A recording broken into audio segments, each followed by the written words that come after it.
at the time of me recording this video, the new Rainbow Six Siege patch has released, but when you're seeing this, the patch came out yesterday. And I believe the general consensus on this patch is that it's pretty bad. And I personally don't think it's all that bad, but people are really making it out that the devils just came down to Georgia. And this patch also does make me think of an idea that I had about Ubisoft's balancing. The idea is kind of Ubisoft wants things to be certain ways, and that's pretty obvious, right? And again, this patch does kind of back up that theory a bit. Now, I know it doesn't really make sense, but I'm going to try to explain it the best I can.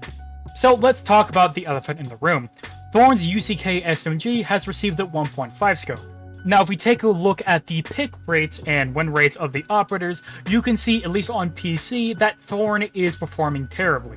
And I feel like a lot of people will agree with me. The reason why Thorn isn't picked so often is because her gadget itself isn't really that good. She is a trap operator that at most gives the attackers a heart attack when they step into the trap's radius. The reason for that is because by the time the Razor Bloom itself activates, the attacker is basically out of the blast radius. And for a gadget that is designed to kill an attacker, it really sucks at that. I mean, I have no other way to say it. And I've seen the argument of just kind of use the traps as aerial denial, but at that point, just play Smoke Goyo or Tachanka. And honestly, I'm not even kidding, you could probably just use a Nitro Cell for that same thing.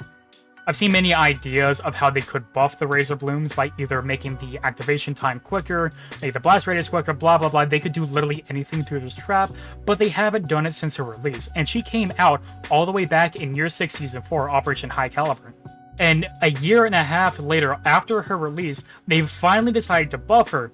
However, they buffed her gun, which people argued was a pretty good gun already. And now it has the 1.5 scope. And for quite a few months now, people have complained about Warden being so highly picked because he has the MPX with a 1.5 scope, and no one is really using him for his gadget, or even his deployable shield, or even Nitro for that matter. And no, I'm not kidding. In the last 6 months, I have not seen a Warden player use a Nitro Cell. I'm not sure if that's a placebo or I'm just not paying attention, but I'm not kidding. But regardless, now those type of players have another option. And I argue the UCK is better than the MPX. Sure, it has a slower fire rate with a lower magazine size, but it has insanely low recoil, almost on par with the MPX, I would say, and it has higher damage output, even if you don't run the extended barrel. Which, by the way, if you run the extended barrel, it does 41 damage, which is pretty good for a defender. And so why did they buff her gun, but not her gadget? My theory is because they want Thorn to be a fragging operator. I mean, just kind of think about it for a little bit. They've had a year and a half to do literally anything to her gadget. But then they proceeded to nerf her gun a little bit ago by reducing some of its damage, and then afterwards giving her the 1.5. This also may be a way for Ubisoft to try to get Warden less picked nowadays without removing his 1.5. Because remember, when they nerf a gun in any way, people don't really like it. So maybe this is one of their ways to try to reduce Warden's pick rate without indirectly nerfing him. And for your newer Siege players, when Warden first came out, he was considered to be a very bad operator, one of the worst operators we've ever seen. And I think Ubisoft understands that he's been underpicked for a very long time, for 4 years actually now. Maybe they see Warden as another Tachanka. He's finally in the spotlight and they don't really want to nerf him, or at least just yet. And while Thorn is also underpicked, maybe their justification for Thorn is because she has a lower fire rate, but again, that is just a theory. And I remember back in Solo Raid, they decided to buff Grimm's gun, and their justification for this is they believed that he had great potential, but there was something wrong with him. And with it, they decided to give him a 1.5 scope in a 2x sight. And in that same exact patch, they decided to give the damage bonus to the extended barrel, which Grimm's 5.52 Commando did 55 damage at its initial release. And at that time, if you were a 2-speed 2 armor, Grimm could literally 2-shot you with a full auto low recoil AR. They overtuned his gun, but did nothing else to him. And the issue with Grimm was his gadget itself. It was super clunky to use, and you could get no utility out of it. The only use case for it was to clear Jaeger ADSs, but that's it. If you had to use it for that, the gadget itself is bad.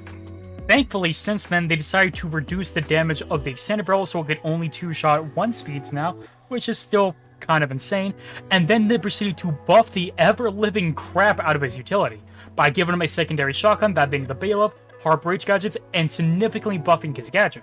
Ubisoft finally realized that the gadget was the problem. And here we are in the same season that Grim got his gadget buff. Thorn is receiving only the 1.5, nothing else. It seems like for operators like Thorn, they just want her to only frag out and do nothing else for her team in a team-based game. So why is Ubisoft complementing this TDM meta that people don't seem to like? I think the only true and kind of annoying answer is that Ubisoft literally does not know what else to do.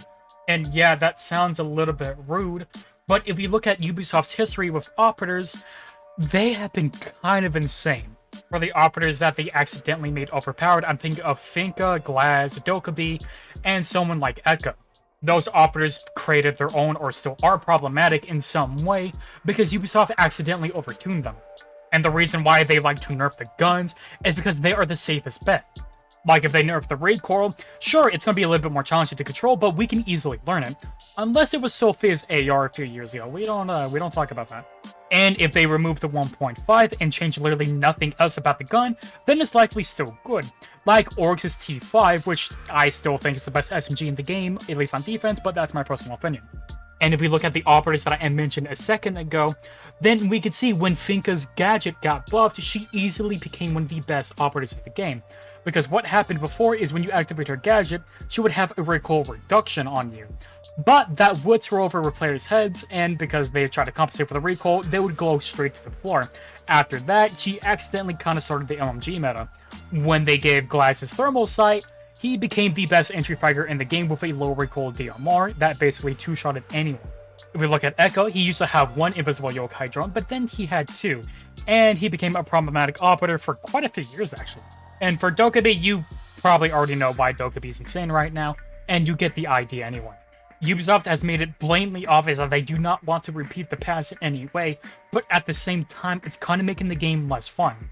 And while, yes, you could just give Thorn the 1.5 and call it a day, it's still a hero shooter, and we like using the operators itself. And while, yes, people are obviously picking Warden for his 1.5, but at the same time, he has an easy-to-learn gadget, and it can be very useful sometimes. And despite all the nerfs that Jaeger's received, he's still a relatively popular operator because one, he's fun to play, and he's easy to learn. And at the same time, it feels like you're actually helping your team. And I'm pretty sure everyone can agree, it's very fun to be John Wick sometimes, 1v5ing the enemy team, but at the same time, we want to actually learn and play the gadgets. And yes, there are going to be times where the guns are very broken, like Ella Scorpion back in the day, but at the same time, if we just keep nerfing these guns, at some point, people are going to get fed up with it. And I know people don't really like the Frost rework, at least they're actually doing something with her gadget, instead of just nerfing her damage or removing her 1.5 again. I'm all for a change, but only if that change is good for the game and will make it more fun than it already is. But this is just my personal opinion. If you disagree with me, let me know. And I know topics like this can be a bit heated sometimes, so let's just keep it civil. And I'm going to go ahead and say that's the end of the video. If you like what I make, I appreciate it if you subscribe. And with all that said, I'm Credit Tony. I hope you have a good day or good night, and goodbye.